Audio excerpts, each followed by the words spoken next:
Teman-teman, saya baru selesai praktek nih, tapi ada satu yang mengganggu pikiran saya hari ini dan terus saya pikir kenapa nggak saya masukkan ke YouTube Dr. Ray Panusunan tentang hal ini.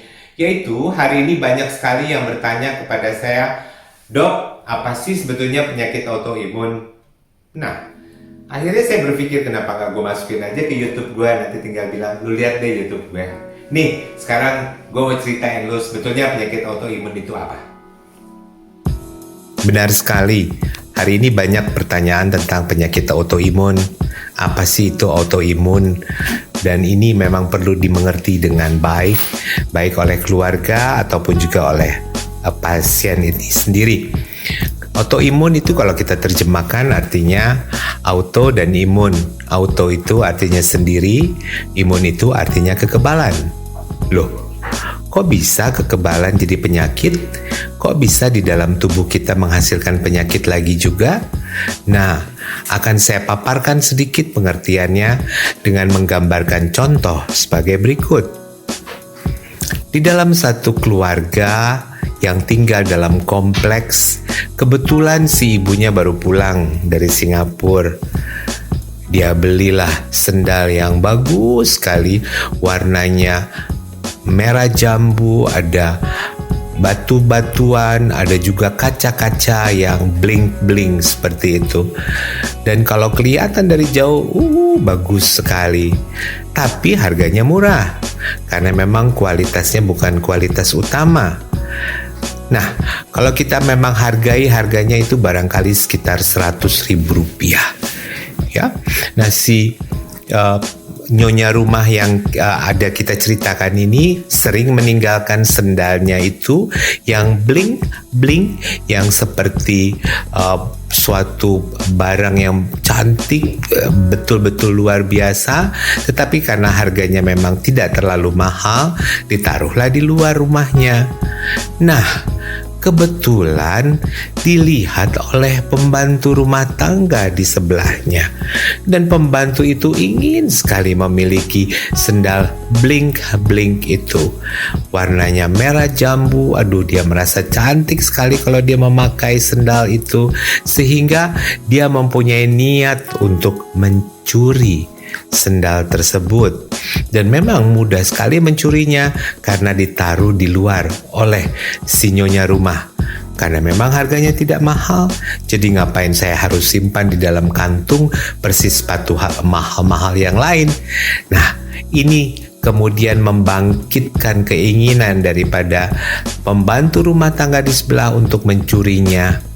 Dan malam ini dia datang mengendap-endap ke rumah sebelah, tempat nyonya yang punya sendal blink-blink itu. Dia datang dan tidak ada seorang pun maling yang mengetuk pintu. Maling itu pasti datang mengendap-endap. Jam 11 malam terlihatlah bayang-bayang mengendap masuk ke dalam rumah yang ingin mencuri sendal. Nah, tiba-tiba satpam melihatnya. Rumah ini kan punya satpam, satu orang, ya, bahkan juga mungkin 2 orang. Lalu mereka melihat ada bayangan mengendap-endap di kegelapan yang mereka yakin pasti ini maling, pasti ini orang jahat. Lalu apa yang dilakukan oleh satpam ini? Ternyata dia berteriak-teriak, maling, maling, maling. Dan apa yang mereka lakukan juga untuk mengusirnya? Mereka mengambil batu, mereka kemudian mengambil barang apa yang ada di sekitarnya untuk mengusir maling yang ingin mencuri sendal seharga Rp100.000. Tapi dampak dari satpam yang berteriak-berteriak dan mengamuk-ngamuk ini menjadi lebih berat. Kenapa? Kaca jendela rumah pecah.